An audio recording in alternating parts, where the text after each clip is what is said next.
आज 3 साल बाद अपने बेटे की शक्ल देखूंगी। आंखें तरस गई हैं उसे देखने को। हाँ रजिया, मेरी भी। खैर तो है नज़ीर चाचा, ताले शाले लगा के कहाँ की तैयारी है? शहर जा रहे हैं अपने बेटे के पास। आज ही मालूम हुआ है उसके घर और दफ्तर के पते का। बेटे के पास?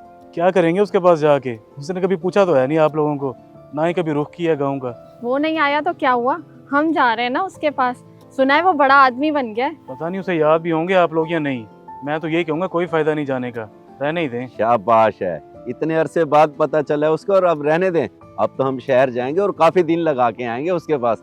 चल रजिया, आजा। वाह भाई।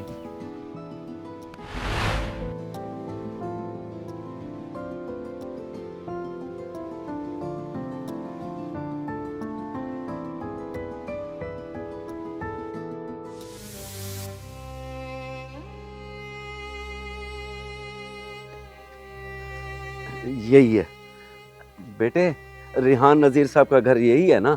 जी जी, साहब का घर तो यही है, मगर वो घर है नहीं। अच्छा, फिर दरवाजे खुलवाओ, हम बैठ जाते हैं अंदर, उसका इंतजार कर लेते हैं। माजरत जनाब, किसी गैर को नहीं बिठा सकते हम, इजाजत नहीं है। साहब जब घर आएंगे तब आ जाना आप लोग। हम गैर नहीं है बेटे, माँ बाप हैं उसके।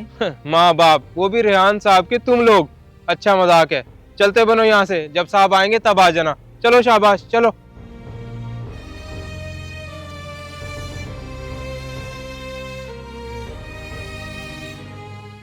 देहाती पेंडू कहीं के, माँ बाप बन रहे थे उनके।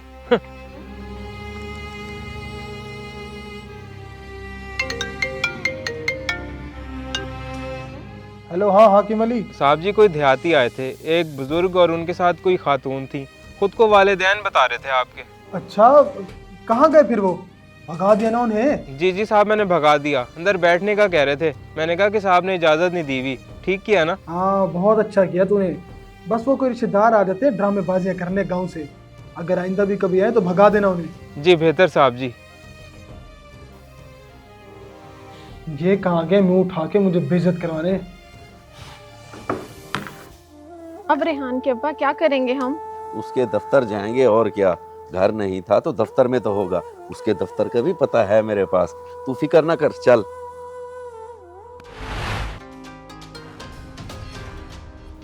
सर, नज़ीर नाम का कोई बंदा है एक औरत के साथ, वो आपका पूछ रहे हैं। ये यहाँ भी पहुँच गए हैं। अच्छा, उनसे कह कि काम से बाहर गया हुआ रेहान, और रिश्तेदार है मेरे दूर परे के। अच्छा सर, लेकिन वो तो बता रहे हैं कि वो माँ बाप हैं आपके। तुझे जितना कहा है उतना ही कर, और किसी के सामने ये बकवास करने की जरूरत नहीं है। जो कुछ उन्होंने कहा है भूल जाओ उसे। जी सर।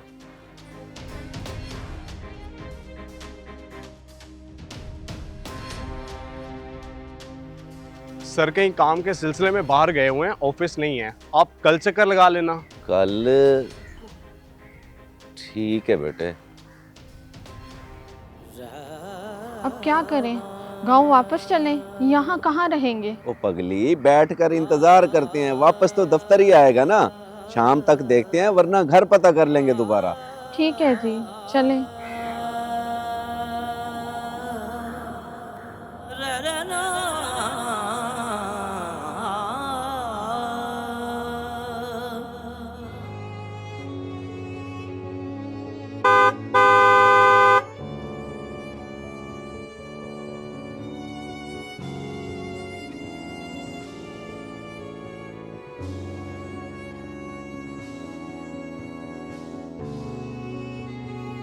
ओए अली, इधर आ। ये देहाती कौन आए बैठे हैं ऑफिस के बाहर? तेरे कोई रिश्तेदार हैं क्या? सर जी नहीं, मेरे तो नहीं है कोई। फिर कौन है ये? सर ये रिहान सर के माँ बाप हैं, गांव से आए हुए हैं। रिहान साहब इन्हें मुंह ही नहीं लगा रहे और ये बेचारे बैठे उन्हीं का इंतजार कर रहे हैं। सही सही, ठीक है। सलाम बुजुर्गो, रेहान से मिलने आए हैं आप लोग? हाँ जी बेटा, वो कहीं बाहर गया हुआ है काम से। हम घर भी गए थे, वहाँ भी नहीं मिला, और यहाँ दफ्तर में भी नहीं है, इसलिए यहाँ बैठ गए इंतजार करने के लिए। हाँ, हो सकता है कहीं निकला हुआ हो काम से।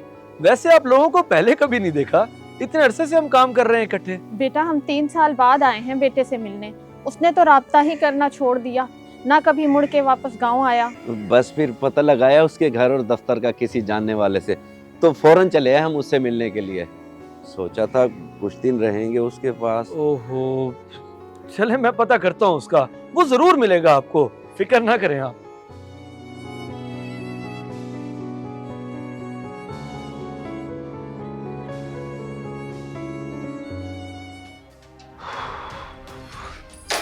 बेचारा बुजुर्ग। क्या हुआ, खैरियत? वो बाहर कोई बुजुर्ग मियाँ बीवी बैठे थे, मर्द बेचारे को हार्ट अटैक हो गया, उन्हें एम्बुलेंस मंगवा के दिया है, पता नहीं बेचारा बचता है कि नहीं। औरत का रो रो के बुरा हाल है। क्या, हार्ट अटैक?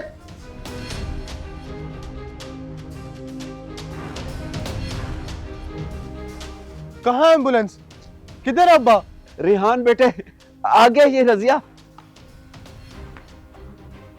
कैसा फजूल मजाक था ये वो फजूल मजाक है जो तूने अपने माँ बाप का बनाया हुआ है, कदर कर इनकी, इससे पहले कि ये मजाक सच में बदल जाए। मैं जिस सोसाइटी में अब हूँ, अगर इनको सामने लाता तो मेरा मजाक बनता, इसीलिए इस शर्मिंदगी से बचने के लिए मैं इनसे दूर भाग रहा था। बेटा खून पसीना एक करके तुझे पढ़ा लिखा के इस मुकाम तक पहुंचाया, सारी जिंदगी सलूके में गुजार दी मगर तुझे किसी चीज की कमी नहीं होने दी, और आज तू। बड़े दुख की बात है रेहान, माँ बाप चाहे देहाती हो या शहरी, माँ बाप ही होते हैं। उन्होंने तुझे पढ़ा लिखा कर इस मुकाम तक पहुंचाया ताकि उन्हें तुझ पे फख्र हो सके, और ये सिला दे रहा है तू उनकी कुर्बानियों का। तेरी जन्नत और जन्नत का दरवाजा सामने ही है, अब फैसला तुझ पे है। मुझे माफ कर दे अम्मा अब्बा, मैं पता नहीं क्यों ऐसी सोच रख बैठा कि अपनी इज्जत को ज्यादा अजीज समझा, और आप लोगों को। हम समझ सकते हैं बेटा, लेकिन इतने अरसे बाद तुझे देख के सारे गिले शिकवे खत्म हो गए हमारे। कसम से तुझे देख के आंखों को ठंडक मिल गई है, आज अब बाप को गले नहीं लगाएगा। नसीब वाले हैं वो लोग जो गांव देहात से होने के बावजूद भी मेहनत करके कामयाबी के मुकाम पर पहुंच जाते हैं, मगर उनसे बड़ा बदनसीब कोई नहीं जो उस मुकाम पर पहुंचकर अपने गरीब माँ बाप को भूल जाए, बल्कि कामयाब होने के बाद फख्र से बताया करें कि ये मेरे माँ बाप हैं जिनकी वजह से मैं आज यहाँ तक पहुँचा। अगर वीडियो पसंद आए तो जरूर शेयर करें।